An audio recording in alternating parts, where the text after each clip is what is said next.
perkenalkan, nama saya Sinta, NIM 2303 0101 0008. Video presentasi ini dibuat dalam rangka UAS Perilaku Organisasi dengan judul Konflik dalam Organisasi, Pendekatan Manajemen dan SDM. Latar belakang konflik di lingkungan kerja.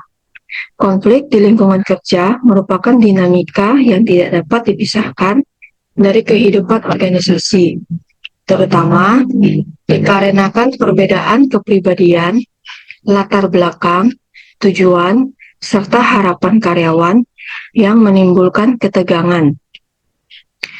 Apabila tidak ditangani dengan efektif dan efisien, konflik akan berdampak negatif terhadap tingkat kinerja, menurunkan moral kerja, dan menciptakan lingkungan kerja yang tidak stabil.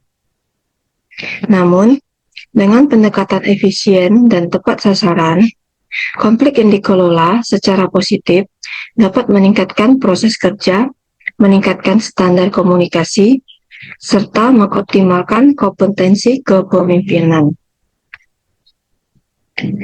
Konflik sebagai tantangan manajemen SDM. Manajemen SDM akan menghadapi tantangan yang semakin kompleks akibat perubahan dinamika kerja, keberagaman karyawan, dan penggunaan teknologi. Tantangan utama yaitu yang pertama, pola kerja jarak jauh dan hybrid dapat menimbulkan kesalahan persepsi antar anggota tim, dikarenakan minimnya komunikasi yang dilakukan secara tatap muka. Yang kedua, antara generasi muda dan senior sering menimbulkan permasalahan di lingkungan kerja dikarenakan perbedaan nilai, gaya kerja, dan harapan. Yang ketiga, penggunaan AI dan otomatisasi dapat memicu kekhawatiran kerja, pergeseran peran, dan kesenjangan kapabilitas yang menimbulkan konflik. Yang keempat, manajemen SDM dituntut untuk lebih responsif dalam menghadapi keberagaman dan potensi prasangka yang dapat menimbulkan konflik. Konflik struktural dan konflik peran. Konflik struktural dapat muncul akibat adanya ketidakadilan dalam pembagian wewenang, reward, atau ketersediaan sumber daya kerja. Konflik ini kerap terjadi antara manajemen dan karyawan atau antar unit kerja, sehingga peran manajemen SDM sangat diperlukan dalam menyusun kerangka organisasi, kebijakan SDM, serta prosedur pengambilan keputusan yang adil dan terbuka. Sedangkan konflik peran yang terjadi dalam organisasi dikarenakan karyawan menghadapi tuntutan kerja yang saling berlawanan, baik antara bagian kerja maupun antara profesional dan tanggung jawab. Dalam permasalahan ini, manajemen SDM diharapkan dapat mengatur beban kerja karyawan, kejelasan peran, serta menerapkan kebijakan kerja yang fleksibel dalam meningkatkan efektivitas karyawan. Mengidentifikasi konflik. Agar konflik dapat diselesaikan dengan tepat, maka perlu mengidentifikasi dan memahami sumber konflik, yaitu antara lain adalah sebagai berikut. Yang pertama, dengan melakukan pengamatan langsung terhadap interaksi kerja antar karyawan, peka akan tanda-tanda ketegangan, pandangan yang berbeda, serta komunikasi yang sudah tidak efektif. Yang kedua, wawancara dan diskusi.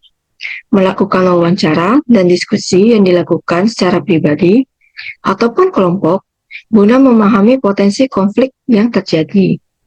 Yang ketiga, analisis data, kinerja, dan evaluasi. Meninjau hasil kinerja dan evaluasi laporan guna mendeteksi adanya konflik, seperti penurunan kinerja atau perbedaan pendapat dalam tim. Yang keempat, survei dan umpan balik karyawan. Menggunakan survei atau feedback untuk mengetahui persepsi karyawan mengenai kepuasan kerja, hubungan kerja, dan potensi munculnya konflik. Yang kelima, pemantauan laporan dan keluhan. Melakukan pemantauan laporan yang telah dibuat karyawan atau catatan insiden yang telah menunjukkan adanya permasalahan di lingkungan kerja. Peran HR dalam manajemen dan penyelesaian konflik. HR memegang fungsi strategis dalam mencegah dan penyelesaian konflik di lingkungan organisasi melalui penyusunan kebijakan, mengadakan pelatihan, serta pendampingan proses mediasi. Peran tersebut dapat diwujudkan dengan membuat kebijakan dan prosedur yang jelas terkait penyelesaian konflik, mengadakan pelatihan, manajemen konflik bagi pimpinan dan karyawan, serta HR dapat menjadi mediator sebelum permasalahan berkembang menjadi lebih besar. HR juga berperan dalam memantau adanya potensi konflik sejak dini, serta dapat menjalin kerjasama dengan serikat pekerja atau pihak terkait dalam menangani perselisihan secara damai dan berkelanjutan. Kesimpulan, konflik dalam organisasi merupakan hal yang tidak terpisahkan dari dinamika kerja, akibat perbedaan latar belakang, kepentingan, dan tuntutan kerja, yang apabila tidak dikelola dengan baik, dapat berdampak negatif terhadap kinerja dan stabilitas organisasi. Melalui identifikasi konflik secara dini dan pengelolaan yang tepat, konflik struktural maupun konflik peran dapat dikendalikan secara efektif. Peran HR menjadi strategis dalam menyusun kebijakan yang adil, memfasilitasi komunikasi, serta melakukan mediasi, sehingga konflik dapat dikelola secara konstruktif untuk meningkatkan efektivitas kerja dan kualitas hubungan kerja dalam organisasi. Berikut adalah referensi yang saya pergunakan dalam menyusun materi ini. Demikian presentasi saya, terima kasih.